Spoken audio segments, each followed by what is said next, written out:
All right. Good evening, everybody. Welcome to Charis.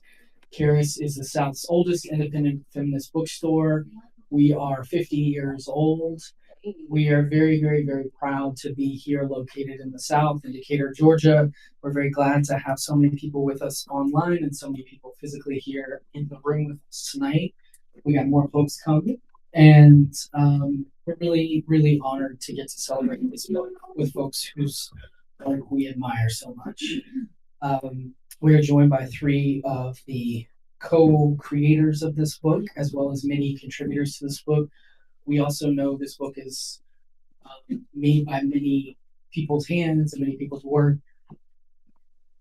in spirit, in body, in movement work, and all. Come on in, y'all. So there are going to be a lot of voices tonight, and we encourage you to share your voice in whatever way makes sense. The only thing I'll say is if you are physically in this room and you want to speak, please wait until we get a microphone to you so that our online folks can hear you, because we really want to be able to make sure that it's accessible to everyone. And if you are watching virtually at home, we encourage you to put your comments and your questions in the chat, and we'll try and bring your voice into this room as well. So No Cop City, No Cop World, Lessons from the Movement was sort of co-birthed by Kamau Franklin, Micah Herskind, and Mariah Parker, and that's who we have here tonight.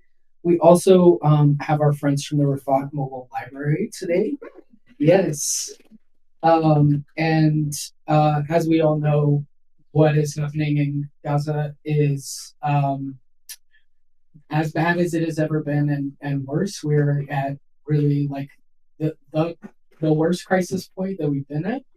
And so at Charis, every event that we have, we are thinking about Gaza, and Rafat has been such an incredible partner for us.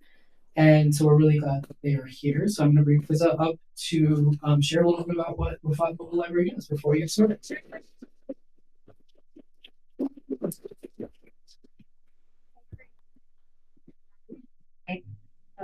Woo.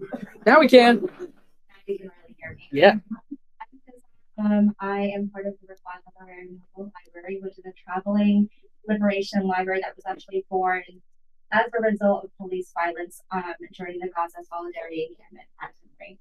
And we are so grateful to be partners with Charis, which houses our book wish list. So if you ever want to donate a book, go to Charis and help us continue building and connecting Palestine to local struggles, global struggles, and helping us build the solidarity.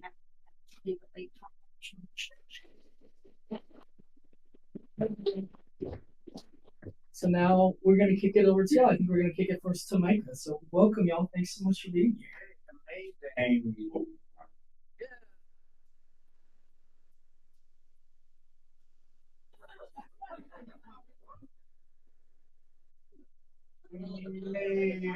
Amazing. So exciting. Everyone, it's so good to be with you all. I know this disappeared in chaos.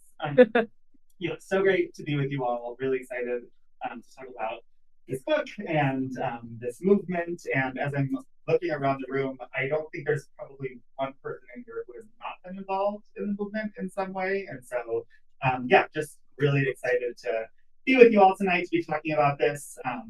As was already said, like this book is a small snapshot of various parts of the movement, and yet we recognize that so many people in this room, in Atlanta, across the country, across the world, have been a part of the Talk City movement here, solidarity movements elsewhere, people fighting, policing, militarization, genocide across the world. And so we're going to do sort of like a different kind of panel tonight. We're going to talk a little bit up here, us, but then we're going to invite various contributors to the book to come up and talk a little bit about their chapters.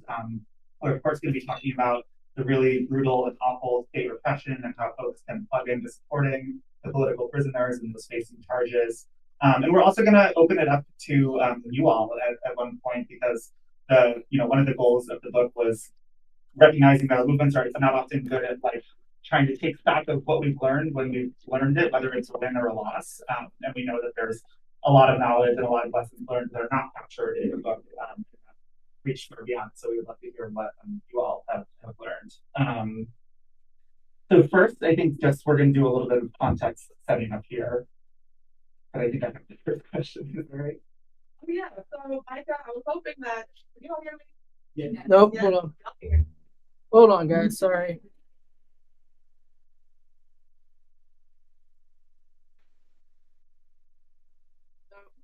Check, check. Okay. No, it's my bad. It's my bad. So to get started, we're gonna just introduce ourselves briefly and give a little bit of context on the struggle. Starting with Micah. Micah, I hope that you would introduce yourself, and give us the basics on what Cop City is for anyone watching.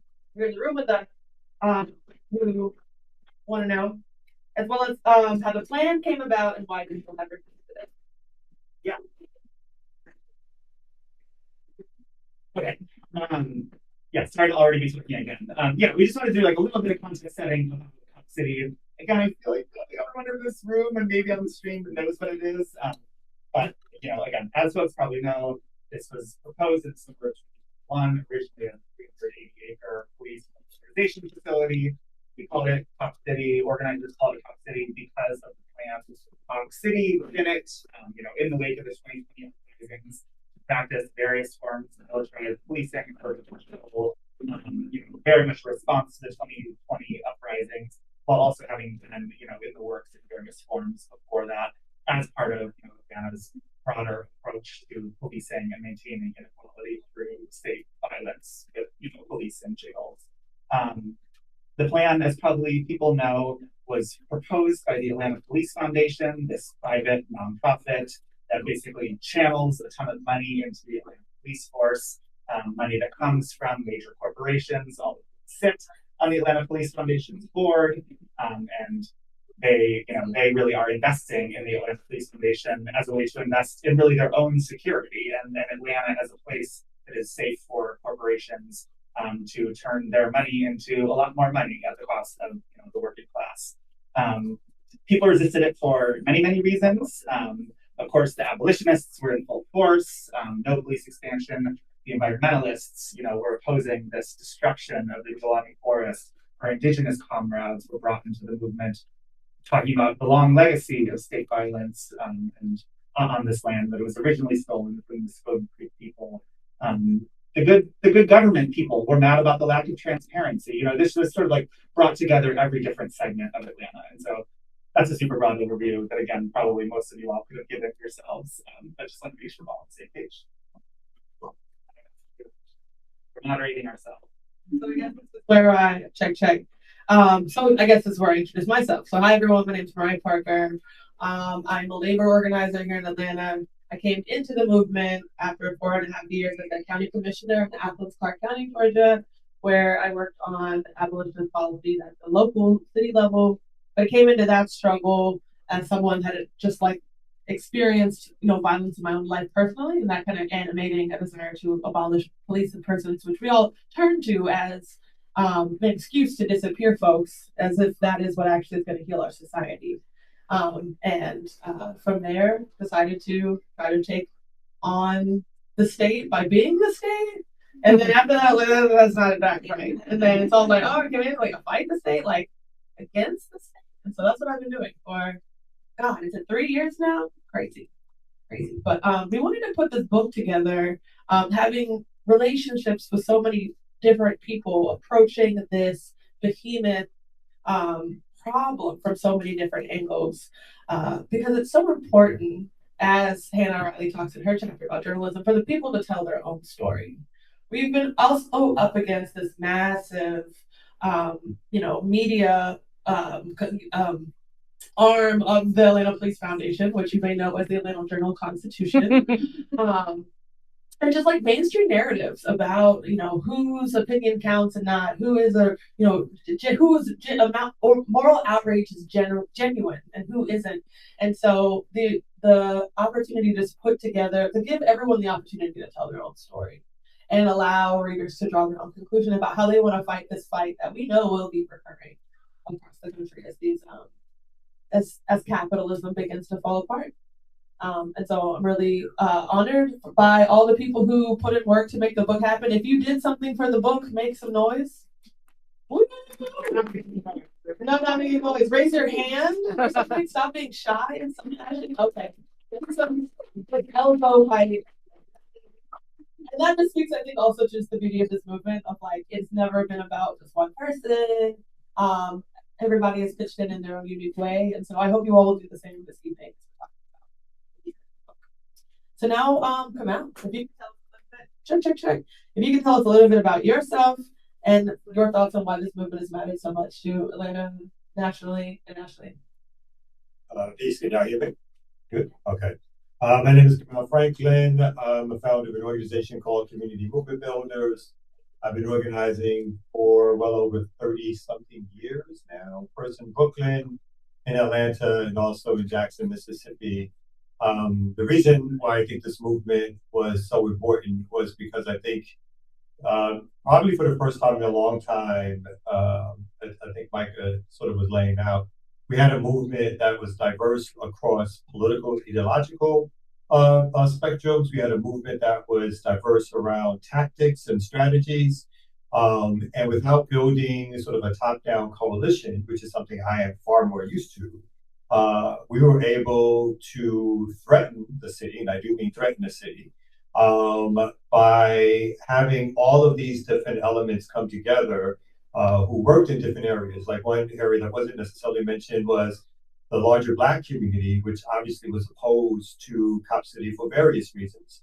Not only the continued over-policing of our communities, but also what we saw as the ways in which the policing was going to have an impact on organizers and activists and radicals and revolutionaries who historically have been obviously targeted by police.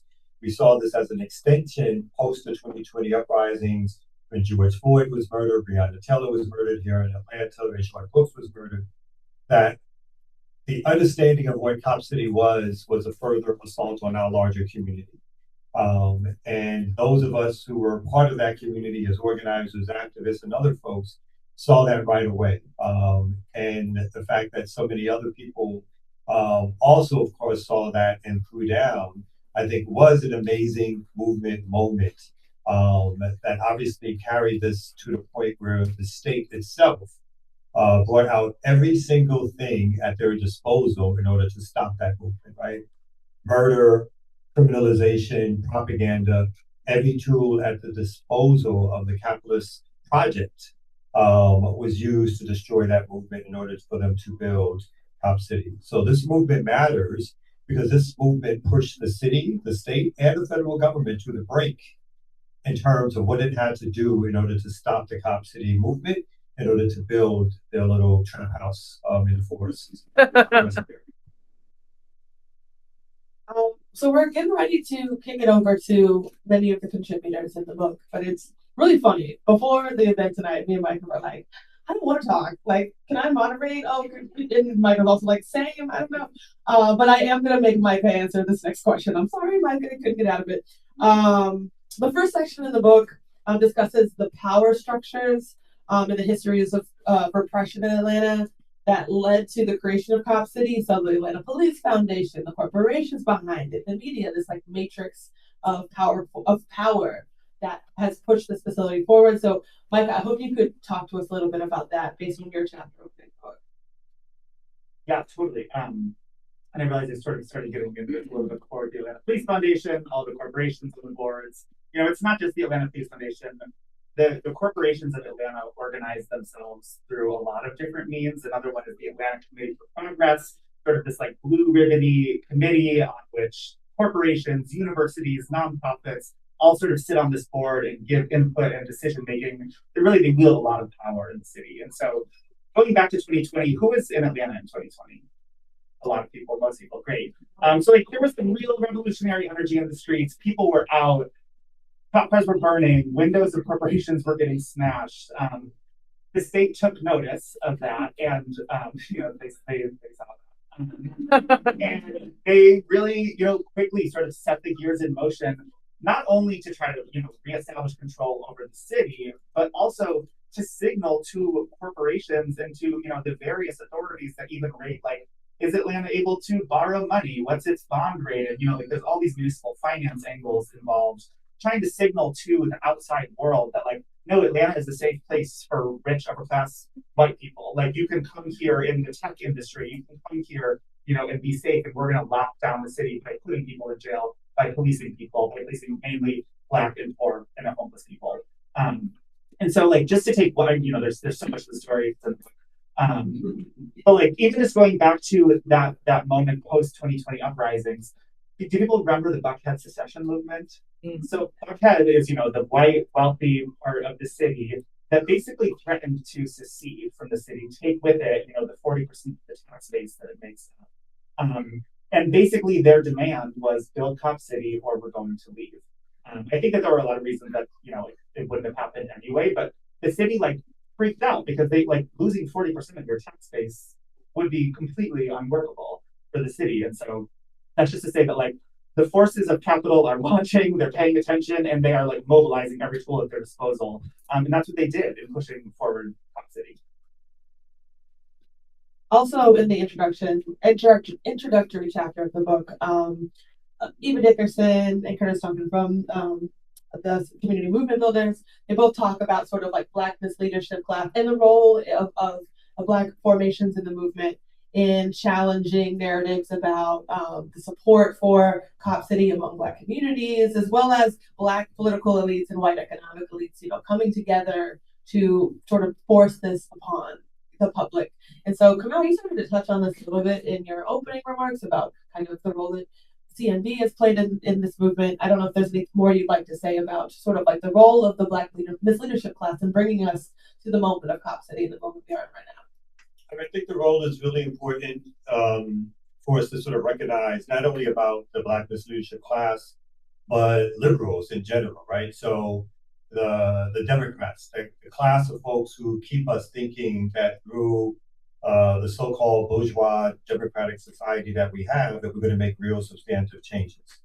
Their role is to continually convince us that if we go back to voting every 2 years or every 4 years, that something will really change in our lives. And in particular in the Black community, what happened in the late 60s and 70s when the Black movement, the radical Black movement was destroyed, what was left in its place was nonprofits and voting, right? So the idea that we would have this Black representation, which would look like us, which could say they came from the same schools, the same neighborhoods, and they would take these positions and say that they were fighting for our community.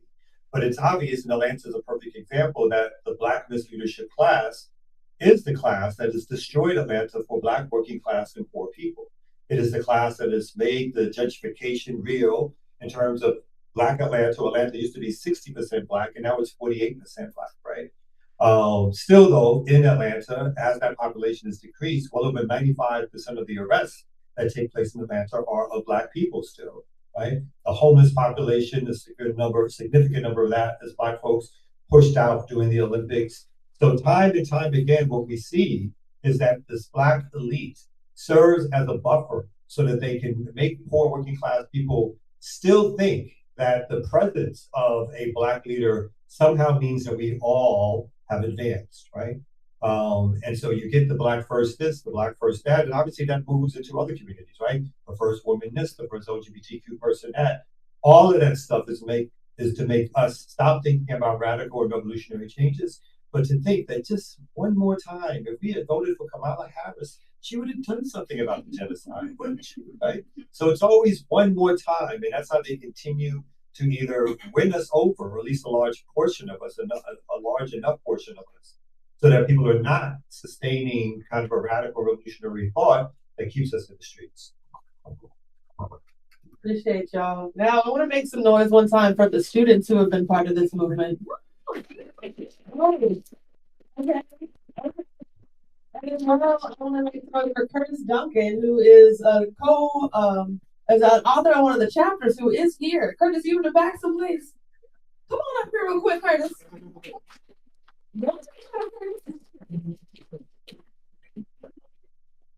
Micah, if you want to say a couple things while Curtis comes up here. So yeah, now we're moving into bringing contributors up. So it might be a little messy, I don't know. And I know, sorry, we don't have chairs for everyone. We're gonna have people come up, try to keep it to like 2 to 3 minutes because we've got a lot of people we want to get through. So we're gonna keep it moving, but want to get as many people as possible. A lot of contribution in the book around the role that Black formations played in this movement. So I hope that you could talk a little bit about your writings on that that you added to this volume. Check. Yep. Sorry. Mic check. Okay. So good evening, everyone. My name is Curtis Duncan, originally from Philadelphia. Moved here to Atlanta like in '99. First got radicalized when I was 20. Got into Pan-Africanism, Black nationalism. Formally joined Community Movement Builders in 2020. Involved in some different marches they had as a result of the murder of Rashad Brooks. So, actually, that's where I first came across you, Mariah. It was really important for CMB, because that's what we organized with, to reach out to the Black community. Because essentially when we're talking about policing, policing is here to control and terrorize the Black community. It's here for the genocide of Black people. So, and a lot of Black people understand that, but there still are narratives around public safety. Because when you look in the city, you see shootings, you see, crime, you see all these different things, which, oftentimes many Black folks are affected by. But, they believe that, that more policing is a solution to that, or having more Black cops is a solution to police brutality. So it's really kind of about politically educating people on how, more Black cops don't help us, we have all the Black cops in the world, and police brutality has not gone anywhere in the city and throughout the country. And also educating that essentially, like, when the city is building projects like Cop Cities, that's actually defunding the Black community, because essentially they're giving massive amounts of money to policing, which is only going to be used to then incarcerate us, oppress us, and terrorize us. So it was really important that we let folks know, the folks on Martin, the folks, like Hamilton Square, oftentimes where I was going, let them know what the situation, the gravity of this matter was. Because essentially, when people oftentimes think about policing, they think about public safety.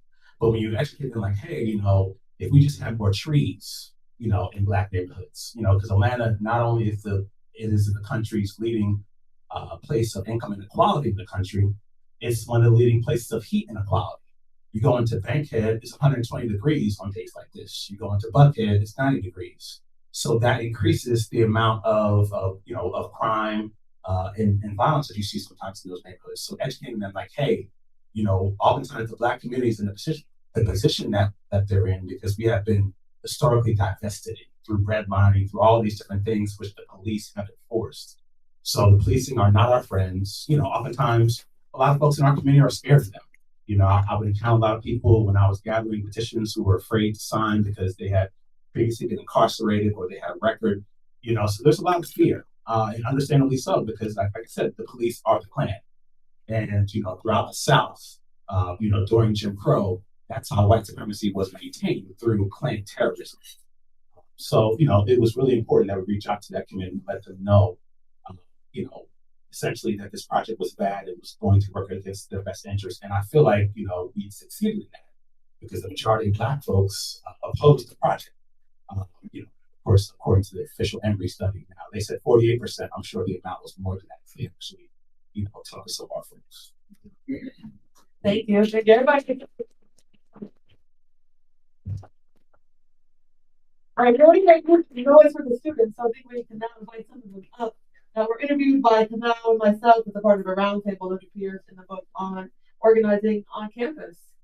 Okay, the students come up, the students who are here. I see you back there. Right?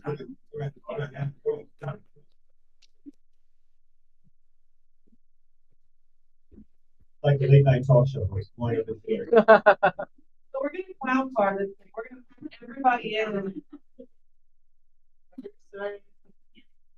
At the end of roughly the Stop Cop City movement, I dropped out, and I feel like that's the bad, like that's kind of the, that's like the best descriptor of student organizing. It's like you're Actually stop being a student. Yeah, exactly. Well, first off, if you want to introduce yourselves, and then I think Kamau, you had a question for them just around the organizing that you all did on your respective campuses. Hi, I'm Oren. Hi, I'm Nada. Short and sweet, love it. Okay. You can say more than. Yeah, your answers won't be as short as sweet as that. So obviously, like the students came in at a time of the struggle where new energy was needed, right? And we saw that at Morehouse in particular, at Spelman, Emory, and other camp, Georgia State, where the city again started to pay attention. So I'm curious for you, like what was it like to either engage or begin to help organize students on campus? What was the reaction of the students? How did you feel like that energy sort of brought new energy to the movement? And mixed in with that, if you can touch on maybe what you think some of the lasting effects of the students getting involved. So like the tiniest bit of context, I was a elementary school teacher when the Stop Cop City movement started and when the facility was announced, and so that was my like entry point into the movement. But I started January 2022 as a student at Georgia State, and I think like Georgia State University organizing specifically was like in its own context just because of like the type of student that goes there. So like I was a commuting student, I was a part-time student. A lot of the other folks on campus like were somehow kind of interspersed and like connected to the movement in different ways in their own way. So like student was an identity, but it wasn't like the only thing that kind of brought people together. But a lot of the work that I started doing was really kind of actually building off of the research that Micah did. I am like mapping out all of the different um, pieces of power and like how the state is using nonprofits and all these other entities, and really like mapping that power and doing research and starting to do like open records requests, connecting GILI, the Georgia International Law Enforcement Exchange, which is one of the oldest or longest lasting U.S. Israeli law enforcement exchanges that's run out of Georgia State University, and connecting that to Cop City, and also connecting and mapping how like most, AUC and all of these other places, these different universities, their presidents sit on the board of the Atlanta Committee for Progress, which is that, private public partnership organization that Micah mentioned. So really just trying to like deepen understanding within the student population at Georgia State of like how these connections were even, what Georgia State's investment and connection to Cop City and then also GILI was. And that was really the entry point for I think a lot of students, but there was a long history of organizing at Georgia State, even around GILI itself. So it was really more about just like reanimating people around and like remobilizing people and talking about those things, making those connections again, just to like further push for that kind of mobilization around the Stop Cop City movement. So there was already movement there, and I think it was just like playing off of that time. So I was at Emory, and there's like a lot of questions. I'm just gonna answer how I've been answering. Basically, I mean, we kind of have this romanticized idea of student movements from the 60s and 70s, but we didn't know the history of those movements, nor did we really think about how drastically different society is in terms of class, in terms of race, in terms of everything today versus 70 years ago.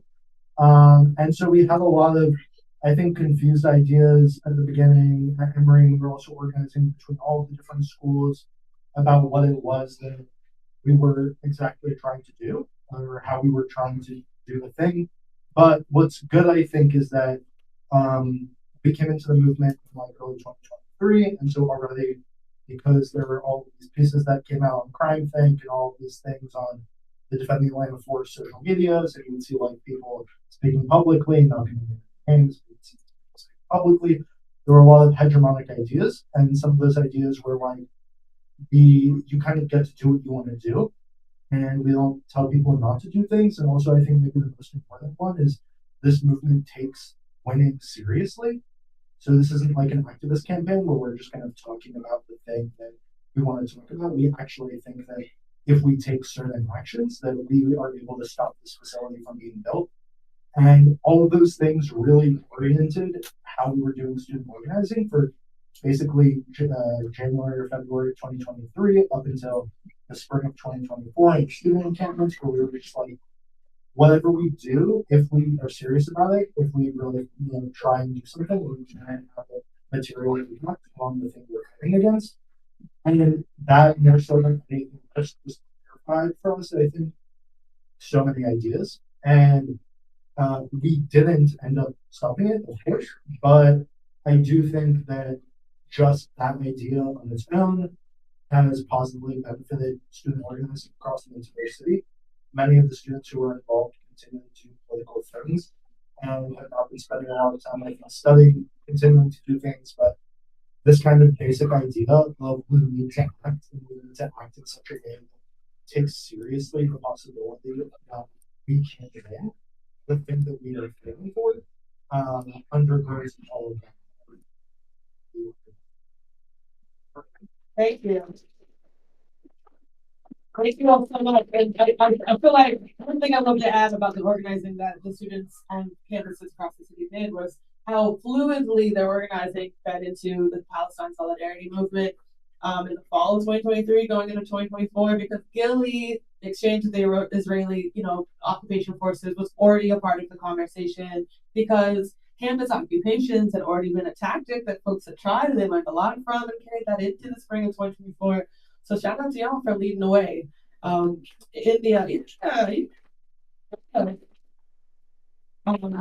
the union, we have the saying that children aren't in the way, they are the way. I don't know if you can hear my son screaming in the back of the story. But we next wanted to welcome up some of the educators and parents that have been so vital and critical to this movement. Make some noise if you're a mama, papa, parent out here organizing with your children in the movement. Make some noise for yourself, make some noise for them. And then I think we'd like to welcome up Sasha, Violet, if you are here, Ari, if you are here, if you want to shoot up here. Oh, here comes, okay, there's Sasha back there. Also, we got some great children's book authors in the house. I'm just saying, grab Mama Moon on your way out of here. If you haven't got it yet, it's the best children's book ever written. I'm sorry to everyone else. Write children's books. But all right.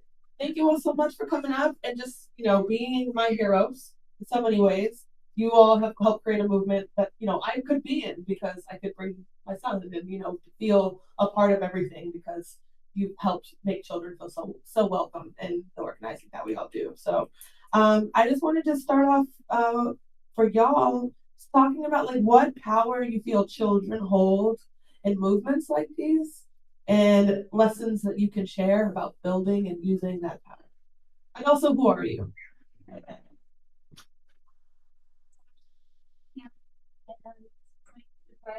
And I organize with the Weelaunee Coalition. And now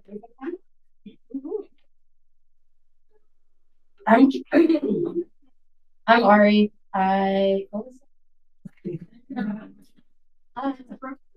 Sure. I'm Ari. I also organize with Raising Hands and the Weelaunee Coalition and the Highland School. Yeah.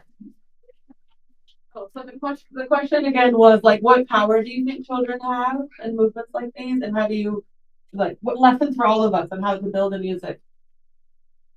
Okay, so more about me. I study the ways that Black children play, and I talk about how their play is a form of community organizing and storytelling. And so my doctoral research, my current and ongoing research is largely around what their play reveals to us about not only how systems are operating in their lives, but how children are working as a collective to respond to the system oppression. And so kind of how you open with children aren't in the way, they are the way. A lot of my recent work, even in the movement, has been thinking about the ways that the way Black children are playing are actually revealing the ways that the cop city is encroaching on our lives. So I think a lot about play deprivation and how that's related to housing deprivation and how housing deprivation is related to the surveillance state and to the expansion of subsidized police housing.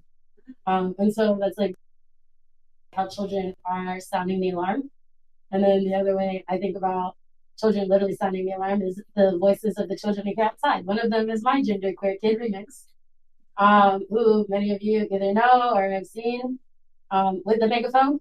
in the movement space. And so when I think about the power that the children have, I do think they have a way of commanding attention, because they are not only orienting us to what's going on in this space, but there's often like this question of how did they get in this space? How did they get here? What do they know about what's happening here? Where does their analysis come from? Who are they in conversation? They raise a lot of questions that we don't ordinarily think about when they're looking at adult syndrome, right? And so, yeah, that's where I'll stop. Yeah. My radicalization really came in parenting, and my radicalization here with Weelaunee Forest really came alongside with Violet. So creating a space that was inviting for them, and that their friends wanted to come to, and that we can like rally the whole family, was like creating a space for folks to come in on an entry level when protesting can feel a little scary. Yeah. Absolutely. Anything else y'all want to add?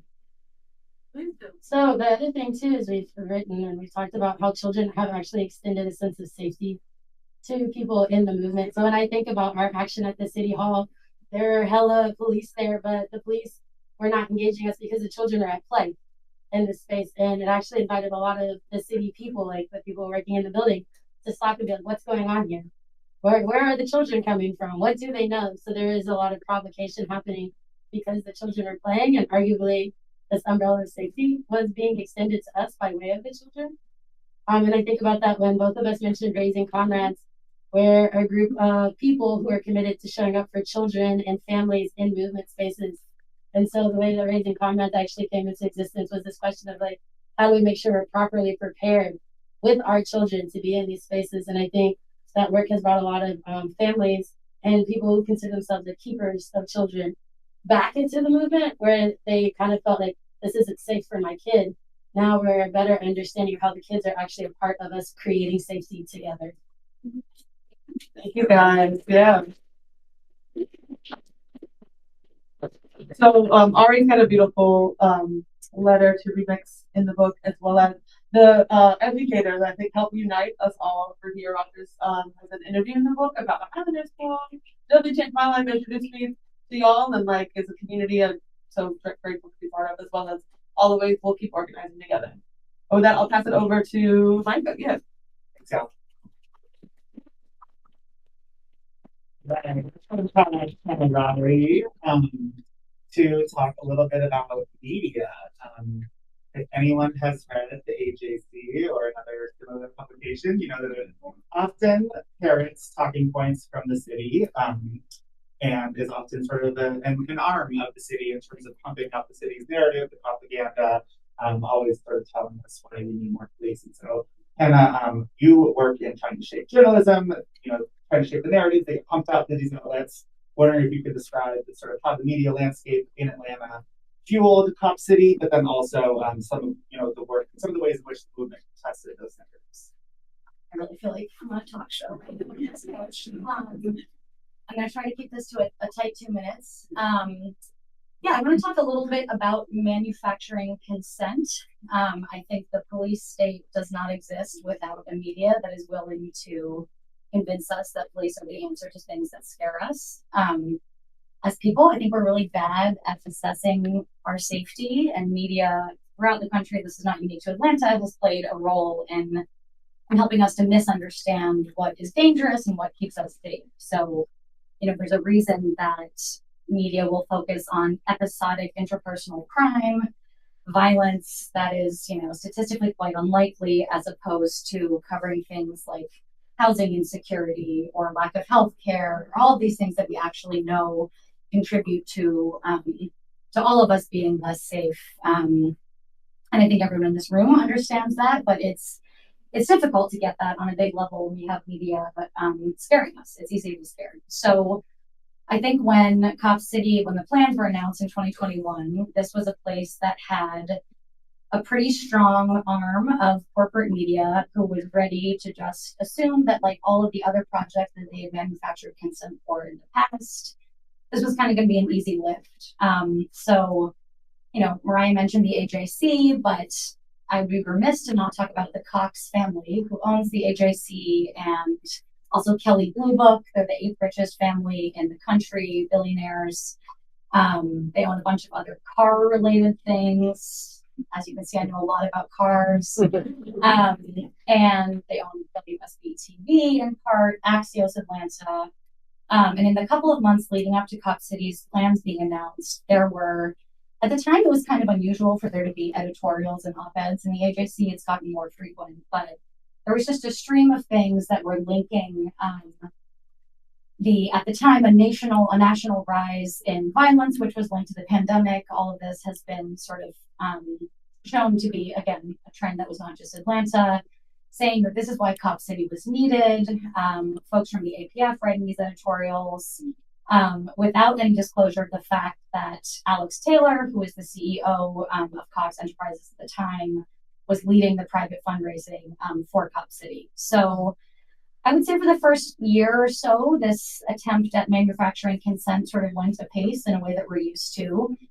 And then there started to be pretty significant pushback, I think, from a lot of folks in this room, writing to the AJC and saying, you know, this is unacceptable, to not at least say that there's this conflict of interest. They would sort of add these belated conflicts after the fact.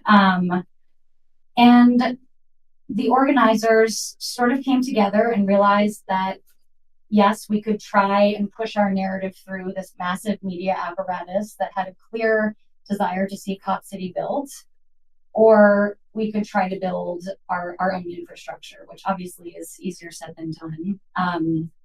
But I think that really happened. Shout out to the Atlanta Community Press Collective, which has done incredible work over the last 5 years.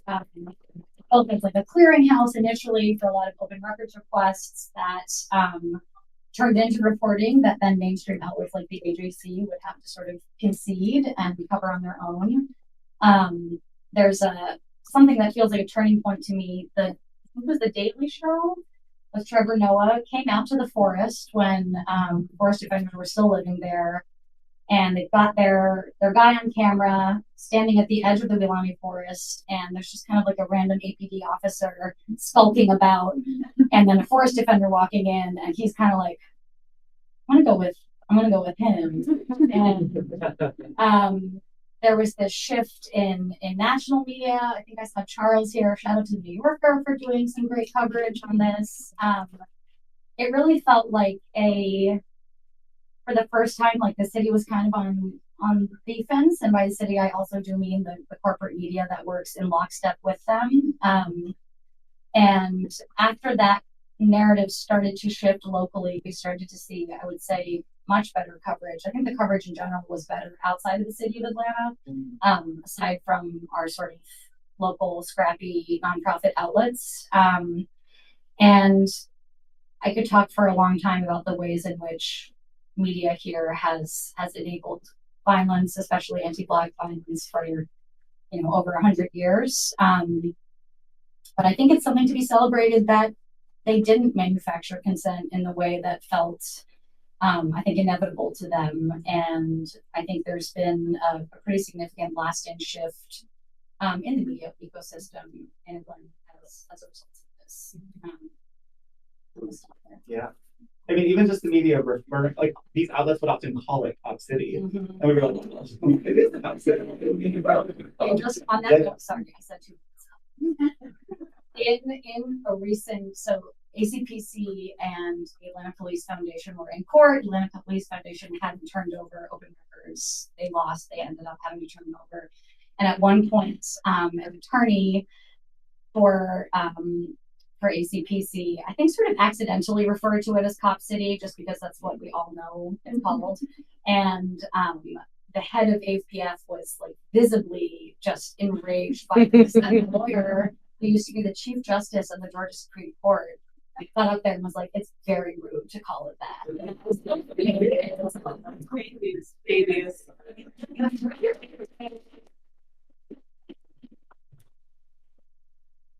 Okay, well, I'm going to sort of call an audible here, but it's court's turn. Thank you. as people probably know, direct action has been like an enormous backbone of the movement. There's multiple chapters about direct action in the book, but none of the contributors are actually here. I was going to pose this to Kamau, but I'm wondering if anyone is familiar. It can be theoretically, not about anyone's personal involvement with any direct action. Does anyone want to speak to the direct action in the movement and what they saw? Anyone feeling that? Yeah, come on.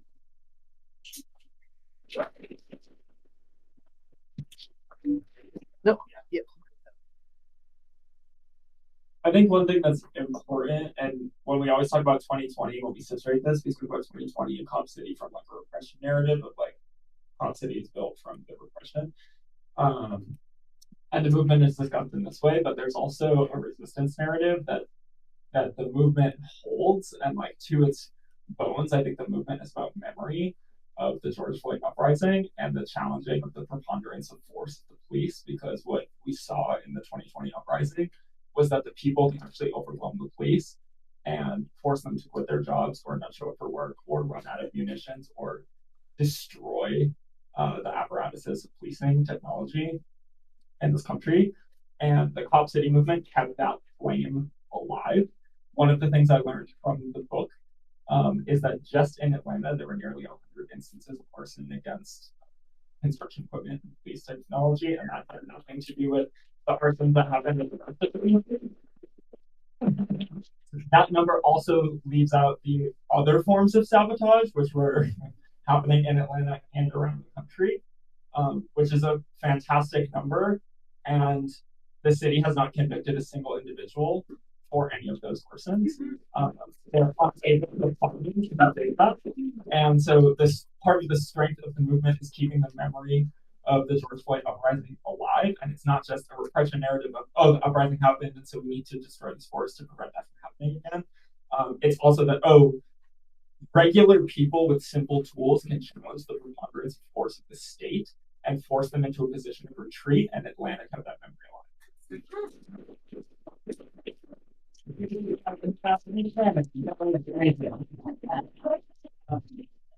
Okay.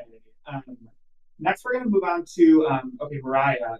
The referendum, also in the book, Mary Hook's Kate. I'm forgetting Kate's last name. Shapiro. Kate Shapiro, thank you. Wrote a chapter about the referendum effort. That was obviously a major part in the summer of 2023.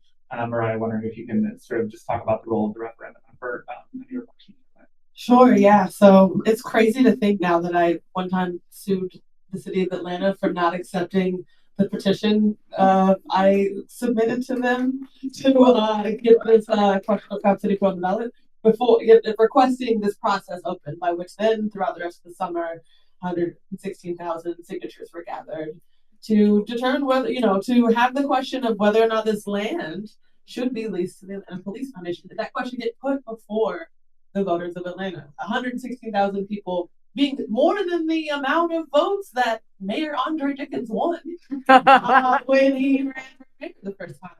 And so it came at a really critical time, I think, where following June 5th, 2023, there was this mass mobilizations at City Hall, hoping that we could derail the funding of Cop City, one of the first rounds of funding of it, which shout out again to ACPC for breaking the story that actually it was twice as much money as the city had been telling us for years.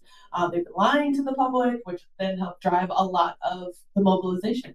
But in the aftermath, okay, what do we do? And so one of the beautiful things about this movement is that the ways that folks of different skill sets and knowledge sets and levels of audacity create new layers of movement at critical points. They see an inflection point coming, okay, this is our turn.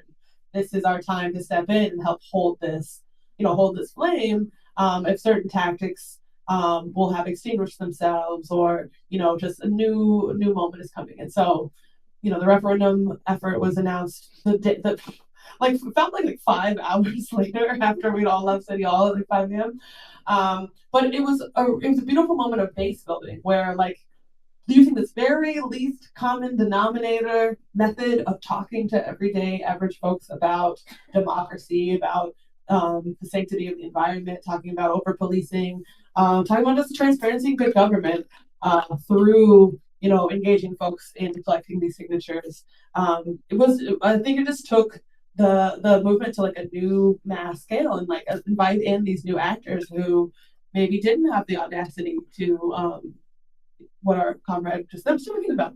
And so through that, I think a lot of people who had not yet aligned themselves with the fight, came over to our side of like, all right, yeah, I support democracy. We saved democracy in Georgia in 2020.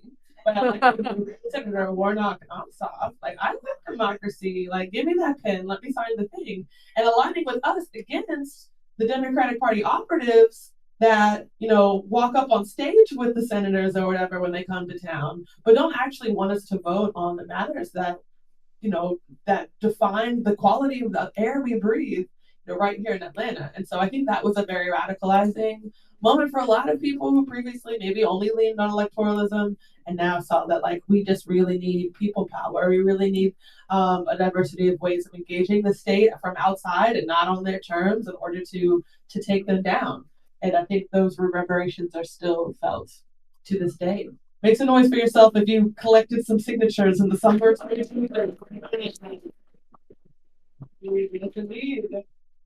Okay. Well, this is going to be a little sad because now we're shifting into the repression and really just the brutal toll that state violence has taken. Obviously, the murder of our beloved comrade Chiquita. I think that a lot of people carry them with them, everywhere they go, fight on in their memory. Many people have memorialized tort far better than I ever could. But if you do read the book, there is sort of a whole section dedicated to tort and their legacy, including some words published with the permission of their parents, that were from what has been identified as their journal. And so I would encourage people to sort of read some of their own words. But yeah, I want to shift into talking about the repression, which is still ongoing. You can call up Elizabeth Taxel and Marlon. I don't know if anyone else from the ASF wants to come up or have a mic brought to them. Feel free to come up if you do. Yes.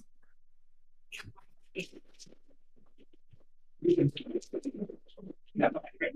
All right, cool. Well, so obviously there are 61 people currently facing these RICO conspiracy charges that are not at all based in evidence or fact, but rather based on to destroy a political movement. Wondering, Lizzie and Merlin, the repression, what it's looked like, what RICO conspiracy is, why the state is so intent on crushing this movement, and some of the lessons that you've learned in working in anti-repression in this movement and also previously. I know you both have a lot of this to share, as do many others in the room. Well, thank you so much for the opportunity to be here. And so I think when I think about this case, I've been following these prosecutions for years now. It really started with a student of mine. I'm a clinical law professor at UGA and a public defender in DeKalb County. When the Attorney General began charging folks with domestic terrorism. And so I think it's important that when we look at the political the criminal persecutions that are happening in these cases, that we remember that these cases actually started as domestic terrorism charges. And so, Georgia in 2017 amended its domestic terrorism statute to include damage to critical infrastructure when that damage to critical infrastructure is connected to an effort to change political discourse, which basically means property damage with political interest, right? And the sentencing structures for domestic terrorism are incredibly harsh. It starts with a mandatory minimum of 10 years to life in prison if the death of a human is connected to the act of domestic terrorism, and domestic terrorism has not yet been challenged or vetted constitutionally. There are some pending constitutional challenges. And so when the Georgia Attorney General, who has concurrent jurisdiction over terrorism and the racketeering, became involved with charging activists in the forest clearing, it started with domestic terrorism, and that really prompted tremendous fear. Tremendous fear for anyone who cares about social justice and human beings. And so, importantly, groups of activists began getting charged with domestic terrorism. There was a group in December, there was a group in January when Tortuguita was murdered. And then, of course, there were over 30 protesters who were charged with domestic terrorism in DeKalb County during the March Music Festival, that weekend of action.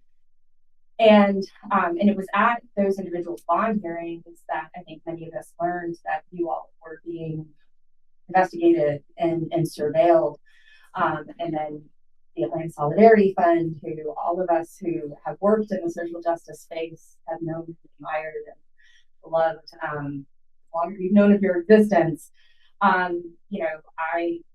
I believe that it was really the arrest, the raiding and the arrest of the Atlanta Solidarity Fund, and the prosecution of, the ongoing prosecution with domestic terrorism that prompted Sherry Boston to become elected DA to publicly announce her decision to remove her office. And she cited philosophical differences with the Attorney General. And I don't think it's a surprise. I think it was exceedingly tactical that then the Attorney General then decided to drop this 110-page, 61-person indictment in Fulton County for racketeering. And I am not going to get too into the legal weeds about how incredibly aggressive this prosecution is. I know everybody knows and has felt that. But it is truly one of the most excessively political, decidedly political and aggressive prosecutions. So now you have individuals who are under these incredibly oppressive bond conditions with open domestic terrorism charges in DeKalb County, who now are subjected to a subsequent arrest and a racketeering prosecution in Fulton County. And all of this is unfolding as, the country is watching, these mass racketeering prosecutions never basically leaving the courtroom or consuming, years in order to unfold.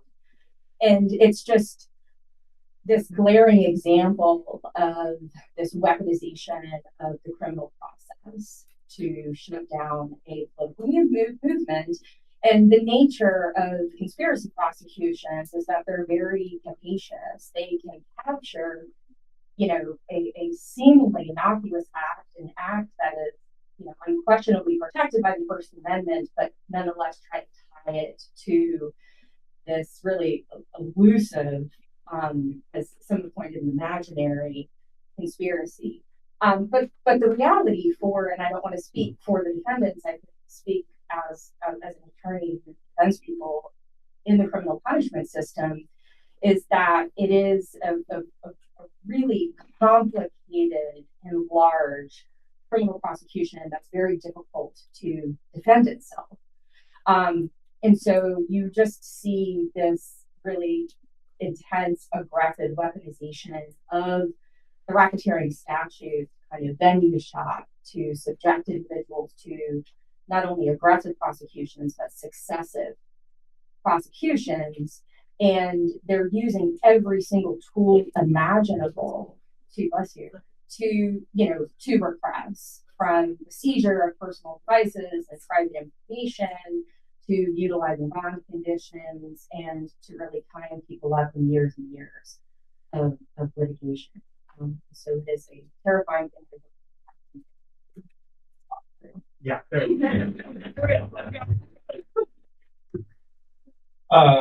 So I'm Marlon. I'm one of the organizers with the Atlanta Solidarity Fund. I'm also one of the defendants in this RIPA case that Liz has been talking about, which is part of why I didn't want to give you a break.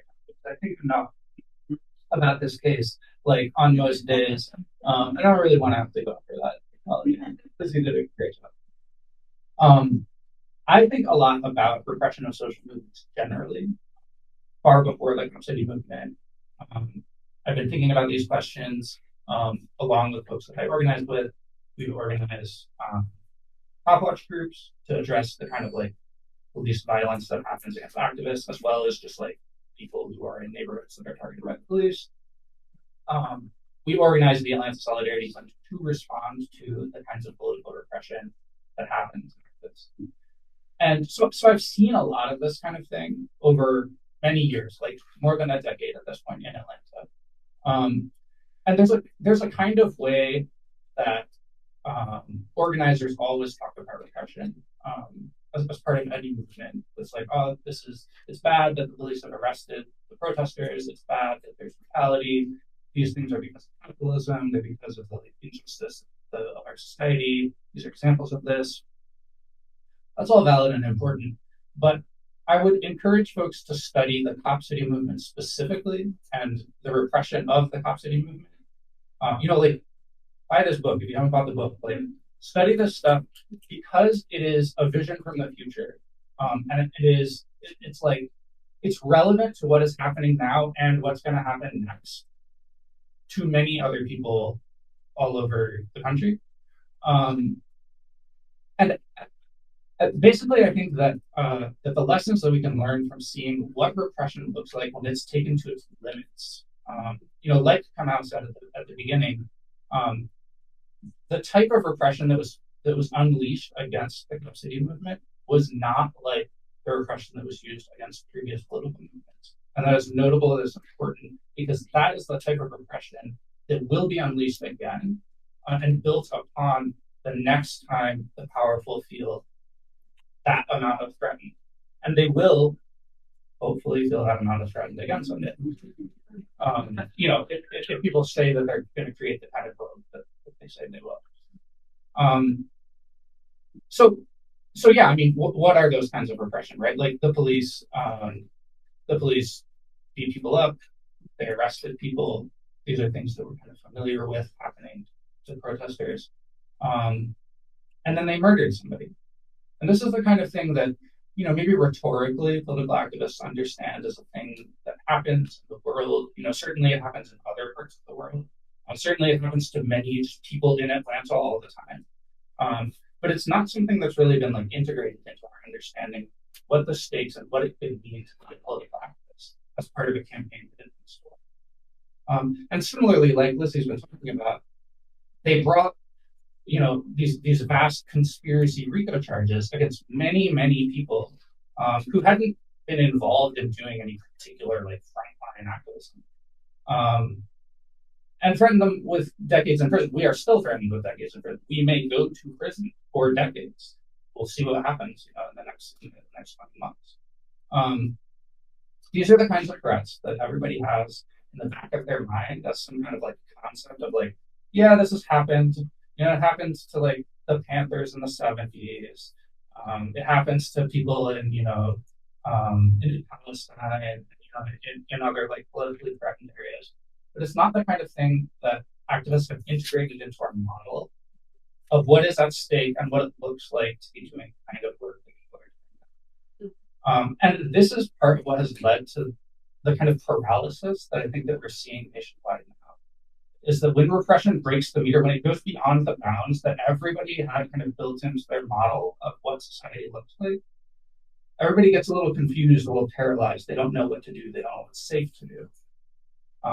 And part of what I want to encourage people to do through studying that repression is start to think about what it looks like to build the infrastructure and the capacity within ourselves and within our movements to be able to anticipate that kind of thing, so that when it happens next time, we're not surprised. Right. And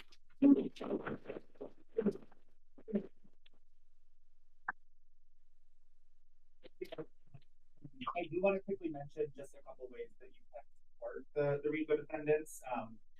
So one is WeelaunEeTheFree.org. Weelaunee is WeelaUnee.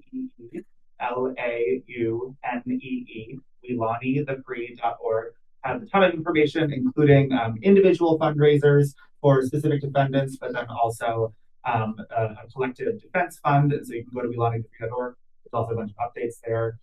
Fire Ant Movement Defense is on many different social media platforms and is frequently posting updates on the repression. Of course, the Atlanta Solidarity Fund is a place to look, the Atlanta Community Press Collective.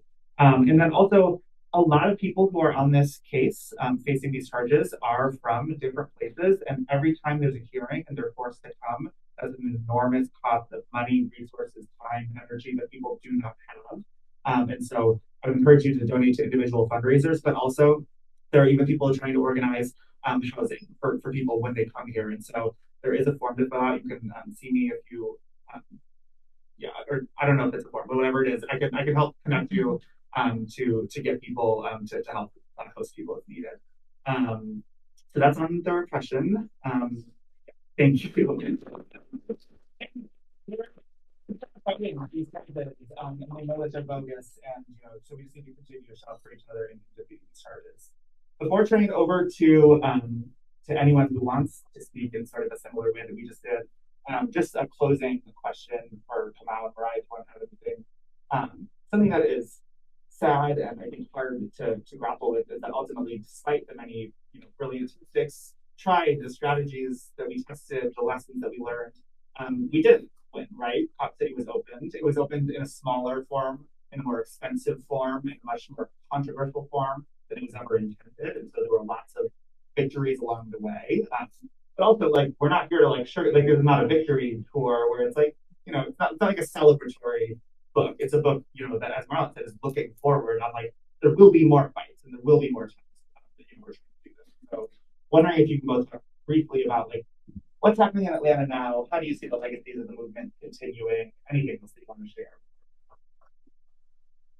I'll say quickly a couple of things. So there is a legacy of Cop City that hosts all the different organizations that were involved.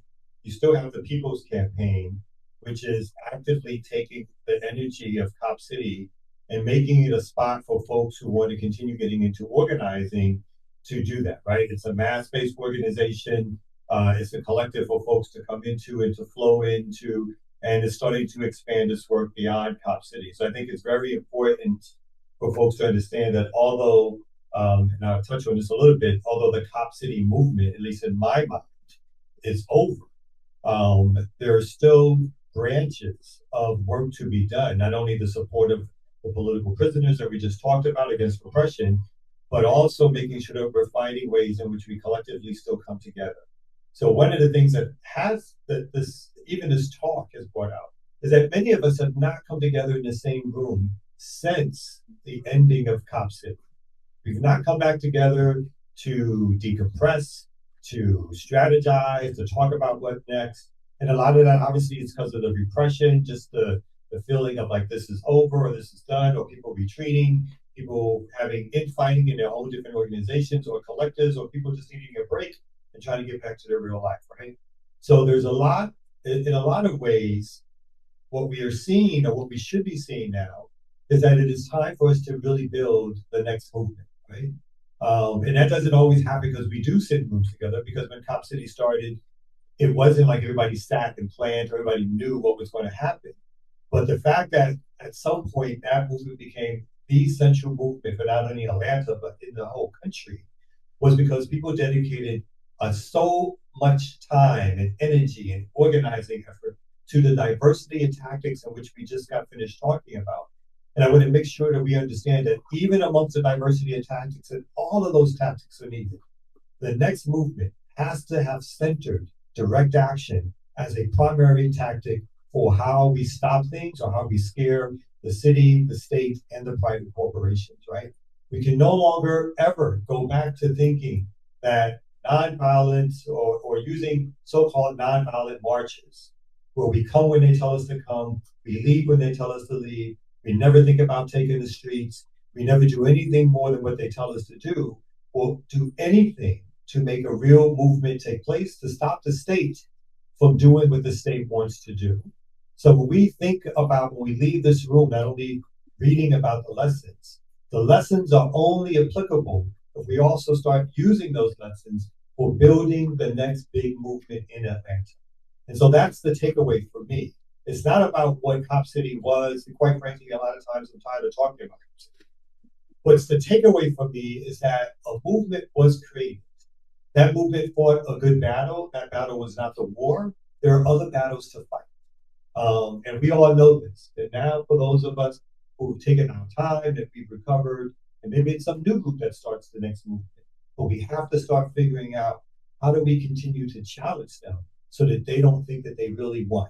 They won a battle, but they did not win the war.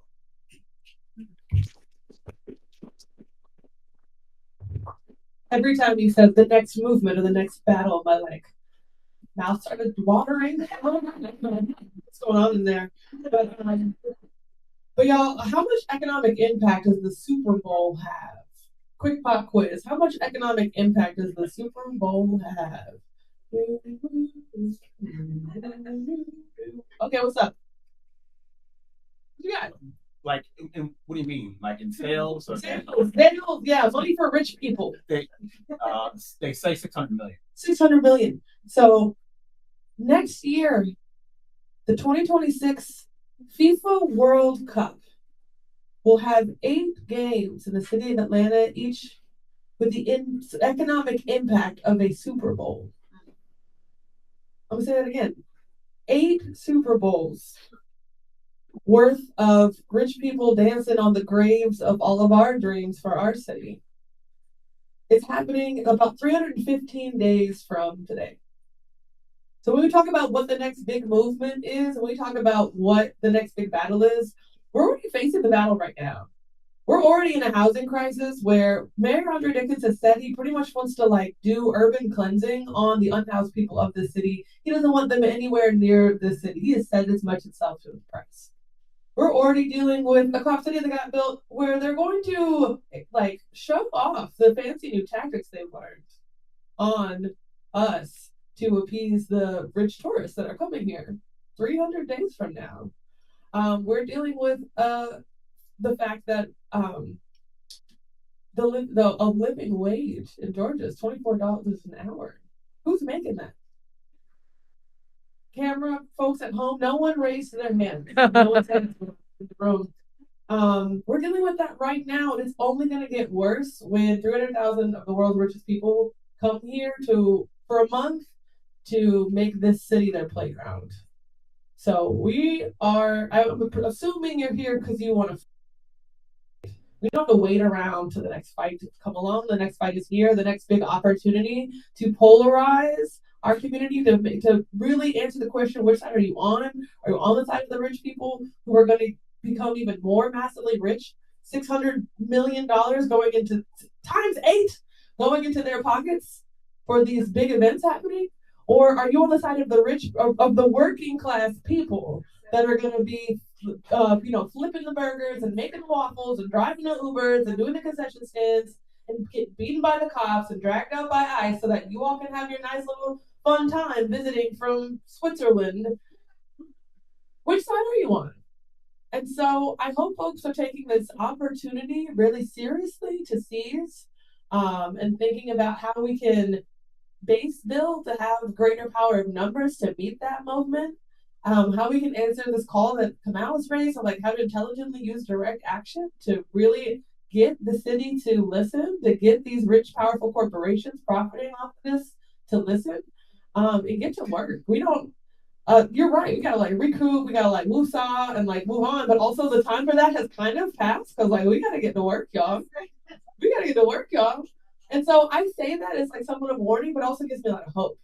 And I think the lessons are fresh in all of our minds right now. And I hope they stay fresh because you read the book and love it and yada, yada.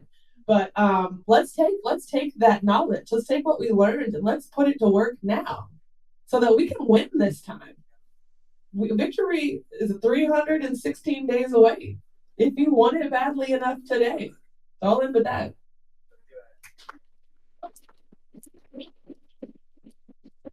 All right, so we're about to shift into, you can ask the question if you want to, but again, the subtitle of the book is Lessons from the Movement, and I think we wrote this in the introduction to the acknowledgement of something, there are a million lessons that are not in the book that I know people in this room have learned, that people in this room have taught, and so would love to just hear from people. We have 17 minutes, and so try to keep it to 90 seconds or so. You can either come up, the ER has a microphone. Either way, you have to make sure that you are speaking into the microphone.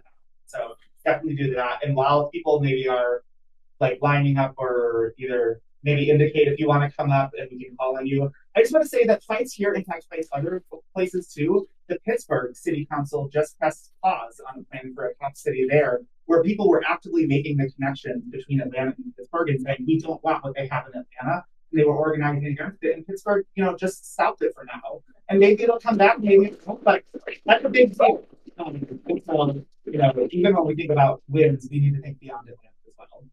All right, do I have a hand for someone who wants to give a lesson, ask a question, do something? Go ahead.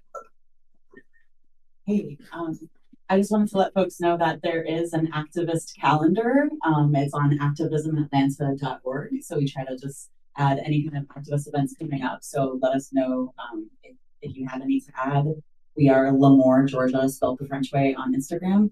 And we also have an activist meet and greet tomorrow night. We do it seasonally. So the summer one is tomorrow night at the Little Five Points Community Center, 7 to 9. So there's just so much work being done already, and we should all stay in touch somehow. So will you say the website one more time? activismatlanta.org. Great. Activismatlanta.org. So you can add like the Google Calendar to your calendar. That's how I found out about tonight. Well, amazing. Thank you. Who else? I think basically everyone in this room was caught in this movement. So tell me what you think. Well, Benji online has been sharing some great stuff in the chat and just appreciating the lessons around, children and elders being in the movement, and thinking about, like, how do we make that more central, right? Like, so how do we take that lesson and make it more central to our organizing, maybe for FIFA or whatever going forward. I don't know if anybody else wants to speak to that. And if that's the same Benji that was a contributor to the book, hi Benji. Benji Hartford. If it is, we love you. Check out Benji Hartford. No, this is Benji. I don't want to necessarily out somebody's last name, but a different Benji. Different Benji. I'm Benji. Also check out Benji Hartford. Okay. Yeah, come on down. I'm thinking about the ways that the energy of this movement kind of percolated beyond Atlanta, and how potent it's been, and how, it feels like the momentum that got built really strong here, even though it was cut back significantly by the repression, it has carried on in other places. And I feel fortunate to have talked to a lot of people who came here and went back home and were really galvanized by their experiences here, but also people who were like teenagers and or just for whatever reason didn't get to participate directly, but something inspired them. Often it's connection to people who did participate directly, and so a lot of organizing has sprung out nationwide, and I think it also heavily influenced what happened on university campuses for Palestine, not just in Atlanta and Marie, but all over the country, and even I've talked to some people beyond the borders of this country who, I think like some of the stuff that Kamau is touching on has reverberated. So I just want to celebrate that because it's really cool and it continues.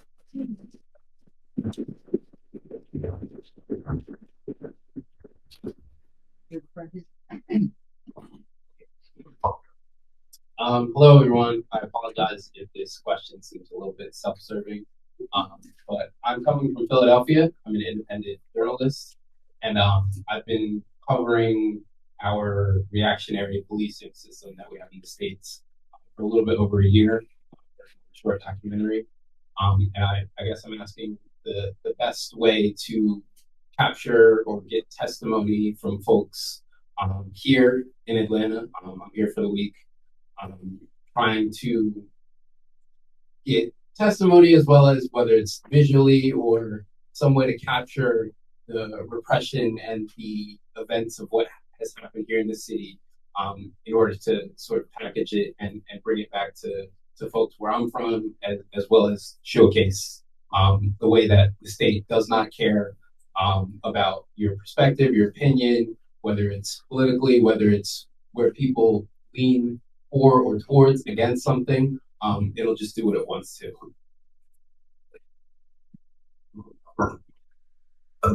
You so totally DM'd me, didn't you? I'm so sorry. And I'm like, you found me. Yeah, I mean, like, stick around. I love that. Thank you for raising, like, hey, let's stay in touch. Let's organize. Because look, like, the room is full of people who made this book possible. The three of us are sitting up here, but like, it's nothing without y'all. And so hopefully you get to meet people tonight. I guarantee you will meet people tonight that are great to talk to about all of this. Raise your hand if you've learned something so far tonight that you didn't know yet. A couple people. Raise your hand if you've met someone tonight that you didn't know before. Ooh, see, fewer hands, and I don't like that part. So I also want to leave time at the end for folks to get to know each other and whatnot. But quickly jumping to the question about making our movements better, more like nurturing places for intergenerationality. Is that a word? Yes. Okay. One part of, and I started to say this earlier when Ari and Sasha came up here. This movement in part like was accessible to me because I didn't feel embarrassed to bring my kids. You know, I didn't like, there's a lot of things when you're a new parent, you tell yourself sometimes you can't do, like, oh, well, he'll be loud. We debated like, oh, you know, who's going to watch him tonight if we come to this event? And I was like, it's a feminist bookstore. And they're mad. It's like, do a barrel roll in the background. Then like, what are we even doing here? But it took me a long time to build up to that place because it was, you know, you often feel like you have to like shield adults from your kids because they are so chaotic and imaginative and like just unrestrained by all these things that have like deadened us by this time, you know, we're 30 or 40, whatever. And so I just want to urge everyone in here, regardless of your orientation, to kids. If you like them, if you don't, you got them. You hate them. It's like a vector of difference that we also have to be really, really like mindful of and open our hearts to, as much as the diversity across race, gender, sexuality, nationality is really important to our movements, important to like solidarity and action. So like what does solidarity with kids look like in our movements, and just like cultivating some revolutionary patience for that if that's not your steez. Because we have to raise comrades. Mm-hmm. We absolutely do. We're like it, like we can't be solely like helming their future. You know what I mean? And steering that and driving that. And that starts with just like making space within ourselves for the messiness that children bring into the movement with them. So I'm happy to connect you with people because you're going to respond to the DM, but maybe. Something from online? No. Oh, okay. I was going to say maybe one more question, and then we should give folks time to connect. Okay. Or yeah, no, yeah. One of the part of the winded. But part of the inspiration behind the title "Raising Comrades" is like this ethos that we have that it doesn't just take a village to raise children; it takes a village to raise parents. And what I write about in my piece is to remix is that the movement has raised me too into my parenthood. Remix was just out, I don't know, maybe like 1 or 2, and I started coming to things, and now my entire childcare network, the people I hit up in times of emergency, times of hardship, exhaustion, are all either in this room or outside this room or connected to people in this room. And so the comrades part isn't just about raising little children in the movement, it's also about raising these whole communities that understand that we are all obligated to people in every age. We don't stop raising children because they become adults. As adults, we don't stop growing because we're adults, right? It's this obligation they have to each other. And so, yeah, I just felt connected to this like intergenerationality of raising comrades. It's also like we raise each other. Or you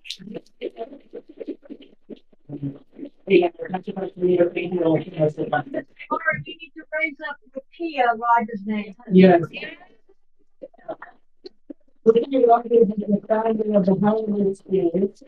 And we have Kia's book here. So, and we also have on our YouTube channel, we got a whole archive of all of Charis's events, including Rikia's events around her book. So you should check that out.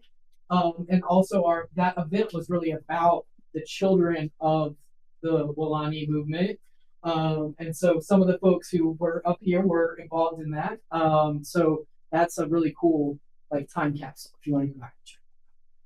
We also have other books by people who were involved in the movement. So those are all up front, as well as this beautiful book. So you've already heard so much about why you need this and why you may want to buy one and share it with someone else. For our folks online, you can click the teal button at the bottom center of the screen to buy it. For everybody here, we got books up front. We really do want you to connect with each other. So hang out, meet each other, Check out the Rafat Mobile Library.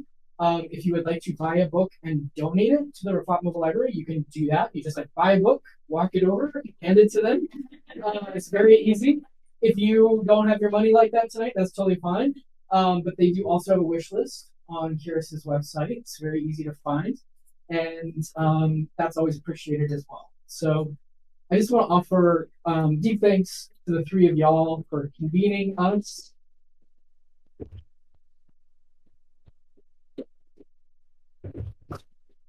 And deep thanks to everyone in this room for making Atlanta the kind of place that we always like actually say it is. You know, when people are like, "Well, Atlanta sucks," you know, it's because they've like been through the airport. I'm like, no, it's great. You know, like Atlanta is an amazing city, and I'm always very proud to be from Atlanta. But this is the Atlanta that I'm proud to be, right? And so thank y'all for making this Atlanta possible, and in today and into the future. So hang out and be safe and be well, and come back to Charis.